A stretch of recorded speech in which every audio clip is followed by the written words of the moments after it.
Finalmente, el 2073 dice que quedan comprendidos los usos mixtos, ¿sí? Es decir, donde conviven destino de vivienda y un emprendimiento comercial, ¿sí? Eh, o laboral y de recreación, ¿sí? O vivienda y empresarial. Eso lo va a determinar el reglamento, ¿sí? Para saber cuál es la finalidad del emprendimiento, tenemos que remitirnos a ese reglamento de conjunto inmobiliario, ¿sí? Esta es la primera cuestión a considerar. Siempre partamos de esta premisa. Hablamos de un objeto que es un inmueble, porque fíjense que la definición habla de conjunto o conjuntos inmobiliarios, es decir, es particularmente un inmueble, ¿sí? Que implica un emprendimiento urbanístico, ¿sí? Es decir, un desarrollo para incluir a un núcleo de población, ¿sí? ¿Cuál es la finalidad?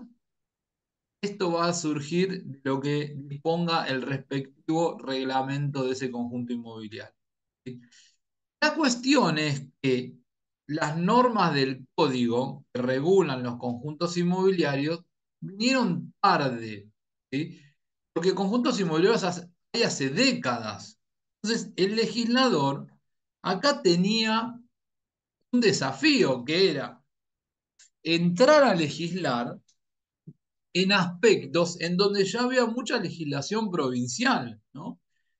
Yo diría que desde un punto de vista constitucional, uno podría decir, bueno, las provincias no tienen facultades para regular sobre conjuntos inmobiliarios porque el artículo 75, inciso 12 de la Constitución establece que esta es la sanción del Código Civil, es una facultad o una competencia del Congreso Nacional. Entonces las provincias no podían legislar en estas cuestiones. Ahora, seamos honestos, ¿no?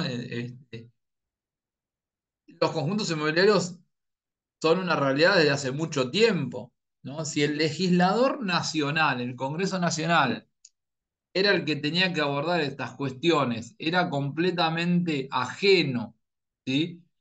O mostraba un desinterés en la regulación, las provincias tenían que de alguna manera reglamentar estos emprendimientos. Imaginen aquellos Aras del Sur, por ejemplo, no sé si han tenido la oportunidad de transitar por la ruta 2 ahí pasando la zona de Hudson. Fíjense lo que es Aras del Sur, un emprendimiento interminable, ¿no? En su extensión territorial. Tenían que tener una regulación y la nación no se la estaba dando. Entonces las provincias empezaron a reglamentar cuestiones. ¿Por qué? Entraban en juego cuestiones impositivas, cuestiones parcelarias, cuestiones registrales, cuestiones jurídicas, conflictos entre los copropietarios, ¿sí? ¿Qué pasaba con el administrador, ¿no? Y nosotros, en derechos reales, como sabemos, teníamos una limitación, el numerus clausus, ¿sí? El número cerrado, es decir, solo pueden constituirse los derechos reales creados por la ley. En el Código de Vélez, los conjuntos inmobiliarios no estaban considerados derechos reales, por lo tanto, no podían configurarse como derechos reales. Entonces, ¿qué hacían habitualmente estos desarrolladores inmobiliarios? Bueno, lo configuraban o como sociedades anónimas o como asociaciones civiles, es decir, bajo el diseño de un derecho personal.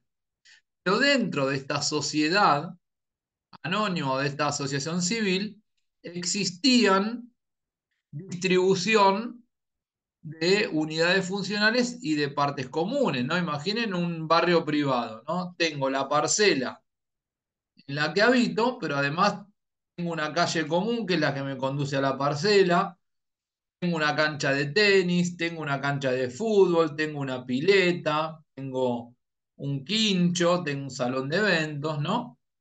Ahora, ¿podía aplicarse el régimen de la propiedad horizontal? No. ¿Por qué? Porque el código no lo preveía expresamente. Podía, es decir, no podían existir partes privativas sobre una unidad funcional y partes comunes sobre las calles, piscinas, canchas deportivas, etcétera, etcétera, ¿no? Entonces, ¿cómo accedía yo a la titularidad de la unidad funcional? A través de la compra de acciones.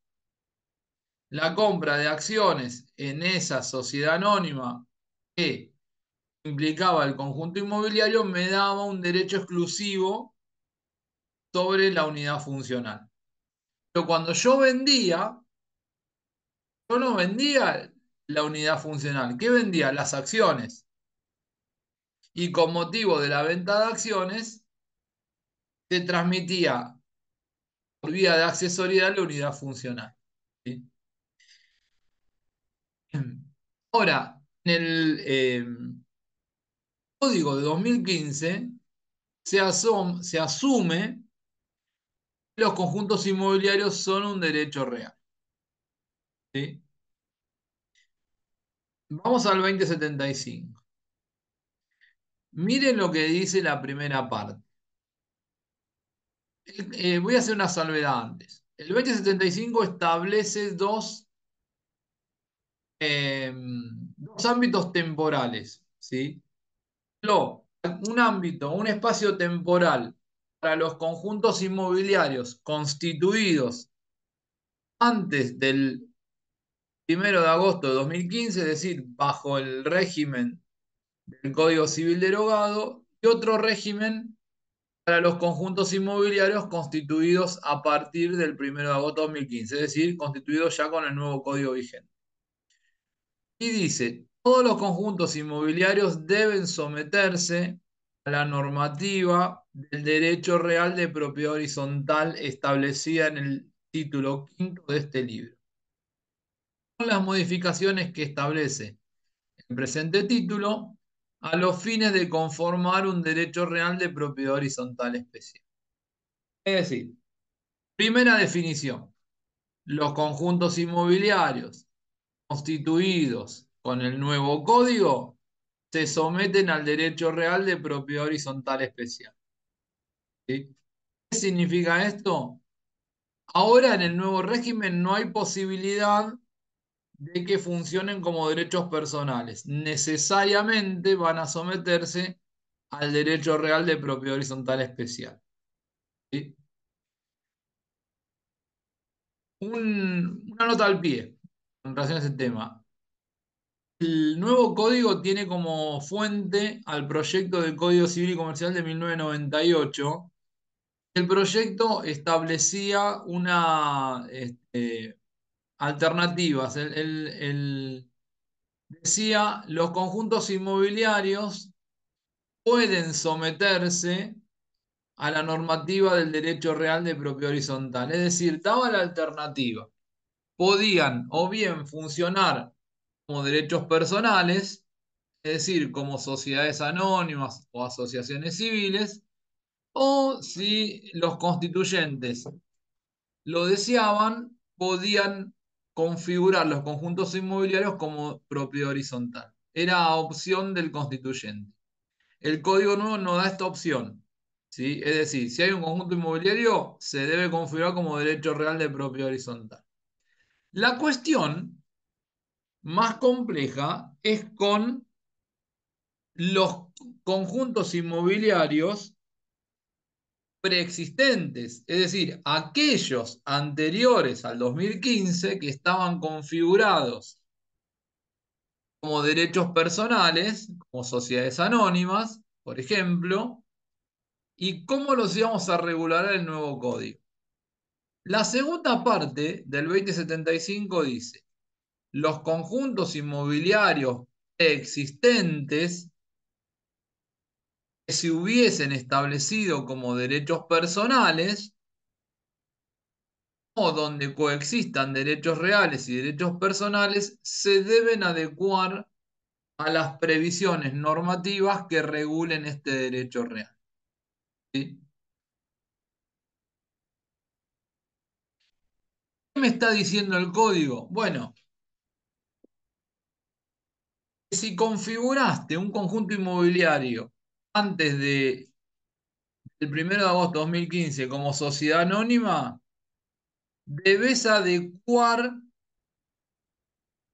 eh, ese conjunto inmobiliario a las disposiciones que regulan el derecho real de propiedad horizontal.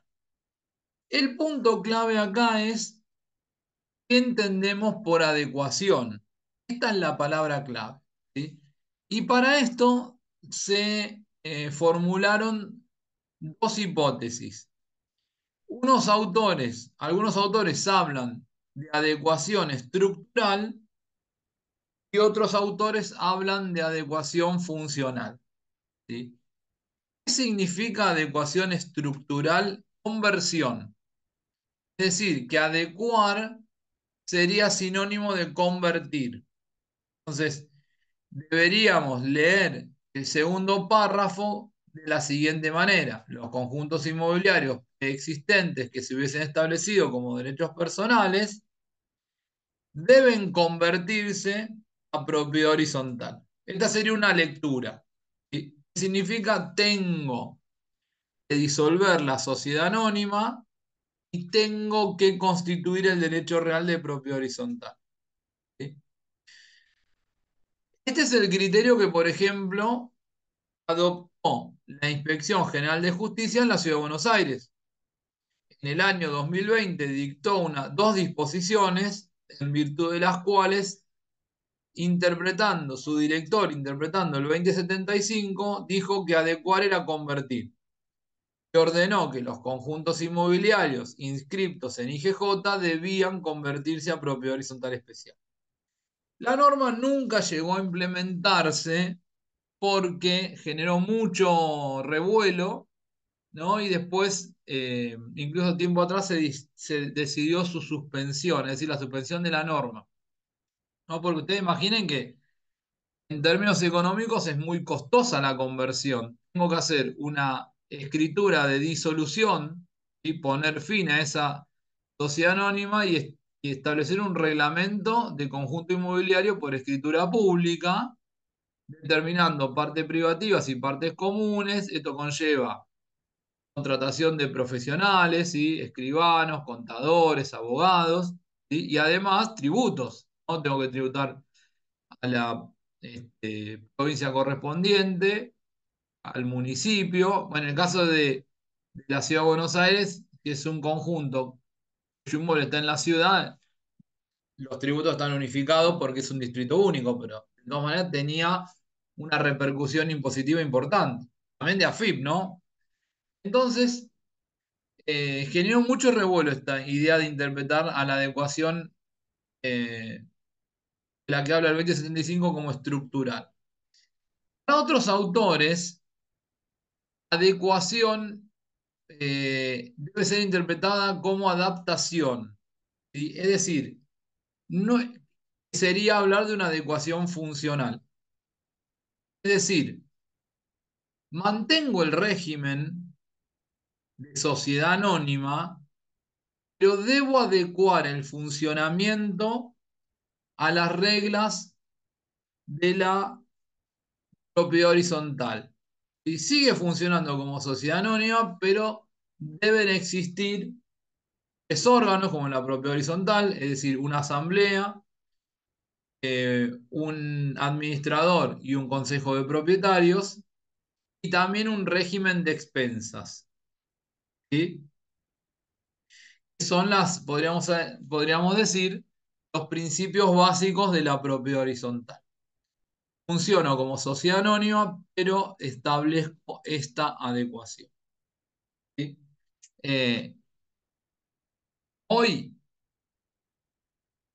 20 de mayo de 2024, no hay una determinación de cuál es el criterio a seguir. ¿Sí?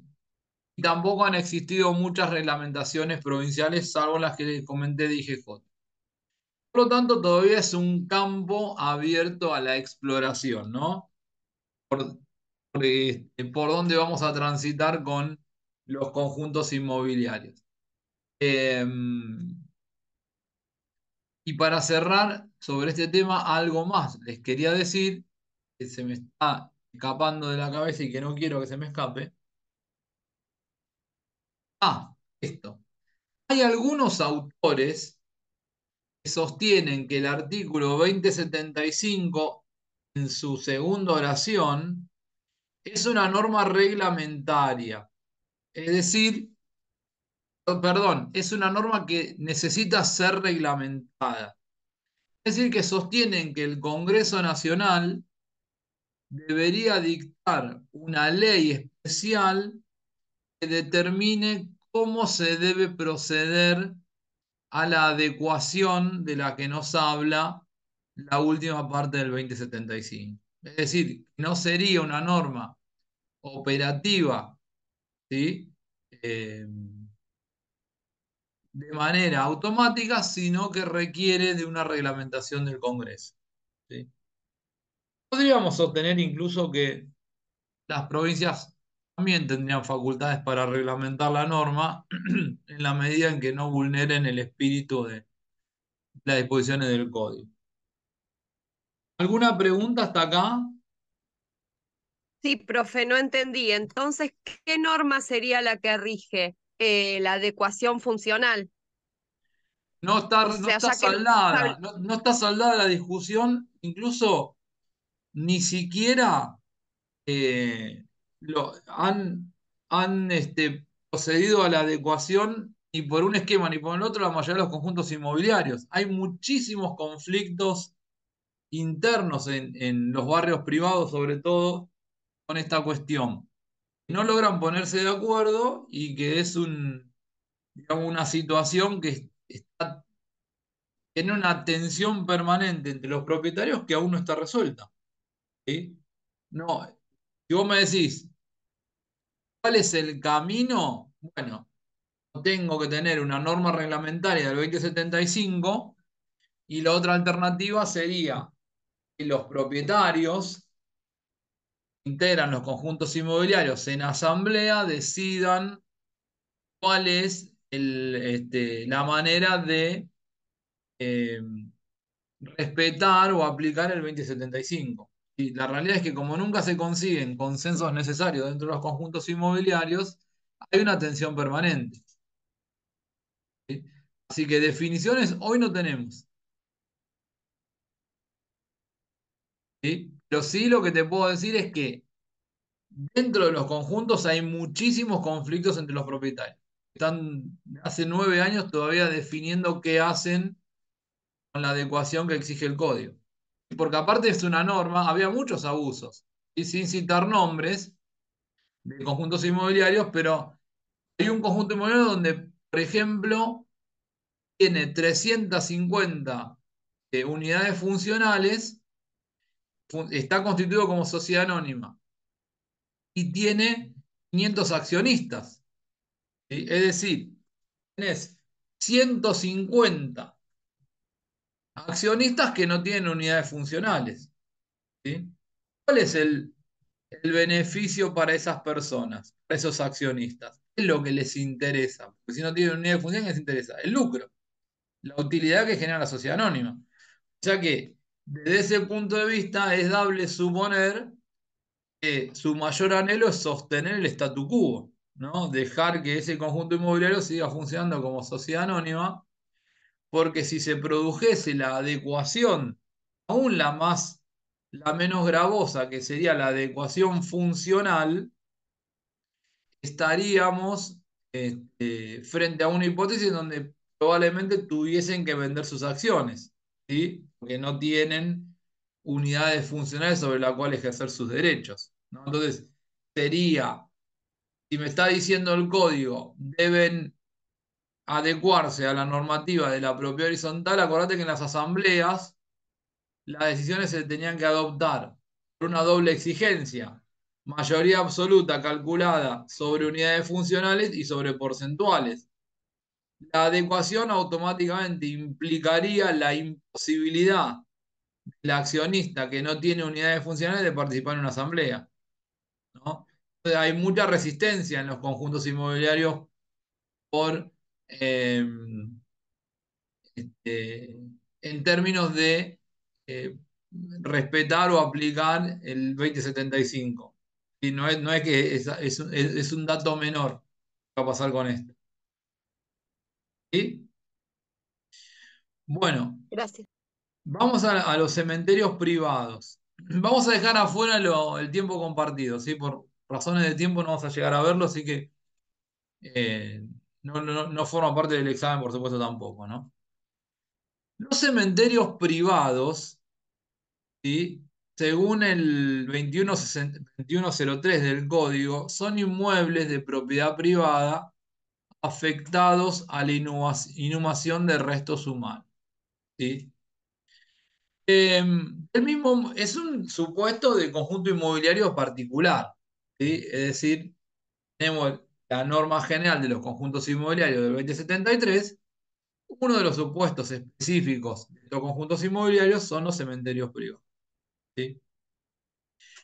¿Cómo funcionan en términos de determinación de los derechos de propiedad? Bueno, existe una titularidad sobre la sepultura y por otro lado existe una copropiedad sobre las partes comunes, ¿sí? Calles internas, el edificio, este, el edificio donde funciona la administración, ¿sí? Los lugares de rezo, ¿no? Por supuesto que hay que sostener el mismo principio que en el 2075, es decir, el código no brinda la alternativa como derechos personales, es decir, que los cementerios privados deben sujetarse al derecho real de propiedad horizontal, ¿sí? Con la salvedad de lo que hemos puntualizado respecto de los cementerios privados anteriores al 1 de agosto de 2015 que estaban configurados como sociedades anónimas, ¿sí? El código tiene una norma muy confusa, es el 2112, porque en su título, el 2112 dice derecho real de sepultura. Pero cuando vamos al contenido del 2112 dice al derecho de sepultura, no dice al derecho real de sepultura, dice al derecho de sepultura se le aplican las disposiciones de los derechos reales, ¿sí? Entonces, como que no termina de definir si es o no es un derecho real, ¿no? Eh, Podríamos sostener que si el 2103 nos habla de los cementerios privados como un emprendimiento, ¿sí? Urbanístico, por supuesto que destinado a un fin específico que es la inhumación de restos humanos, y unimos el 2103 con el 2073, podemos concluir que estamos frente a un conjunto inmobiliario, en donde existen partes privativas, que son las parcelas, y partes comunes, que son aquellas que pertenecen en copropiedad a los titulares de esa sepultura, ¿no? Podríamos decir que sobre la parcela hay un derecho real de sepultura, ¿sí? Esto significa que va a haber un reglamento de ese cementerio privado, ¿sí? Al que debemos catalogar como propiedad horizontal especial y cuyos derechos sobre esas sepulturas se van a inscribir en el registro de la propiedad inmueble. Y cada vez que una persona transmite una sepultura, se va a inscribir en el derecho. No sé si alguien lo está pensando, pero les cuento que esto es un supuesto muy habitual, ¿sí? El de las sepulturas. Es bastante común, ¿sí? Y por último, la ley dice que se le aplica la normativa de consumo a la relación entre el titular de la sepultura y el administrador. Esto significa que el titular de la sepultura es un considerado un consumidor y el administrador un proveedor, ¿sí? Es decir, que vamos a aplicar para ese consumidor toda la prerrogativa tutelar del Estatuto del Consumo, ¿no? De la ley 24.240, las propias del Código Civil y Comercial a partir del artículo 1092 y también la de la Constitución. Porque recuerden que el artículo 42 de la Constitución protege el derecho de usuarios y consumidores. Y por otro lado, el código dice que los derechos sobre la sepultura son inembargables, ¿sí? Salvo cuando el crédito provenga del precio de compra, de los gastos de construcción, ¿sí? Imaginen una bóveda, por ejemplo, ¿sí? O cuando el crédito provenga de expensas, tasas, impuestos y contribuciones. En esos casos, la sepultura es embargable y ejecutable, ¿sí? Pero la regla, siempre tengan en cuenta, es la inembargabilidad,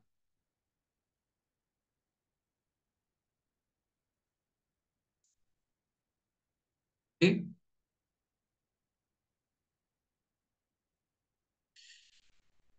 Bueno, preguntas, hoy los voy a abandonar un poquito antes, ¿sí? De todas maneras, hemos cubierto los temas que tenía, salvo tiempo compartido que lo dejamos afuera de la cursada. Lo que estaba, lo que tenía pensado que viéramos hoy lo hemos cubierto todo. Este PowerPoint, perdón, lo tienen búsquenlo, están entre los archivos que les mandé las primeras clases. Y en uno que es Derechos Reales en el Código Civil y Comercial, van a ver esto que está acá. Perfecto, profe. ¿Sí? Profe, Sí. cuando pueda sube las clases.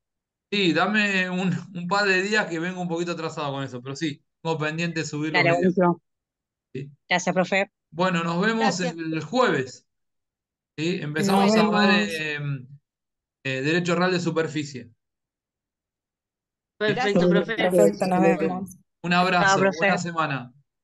Chao, buena semana. Igualmente. Chao, chao. Igualmente.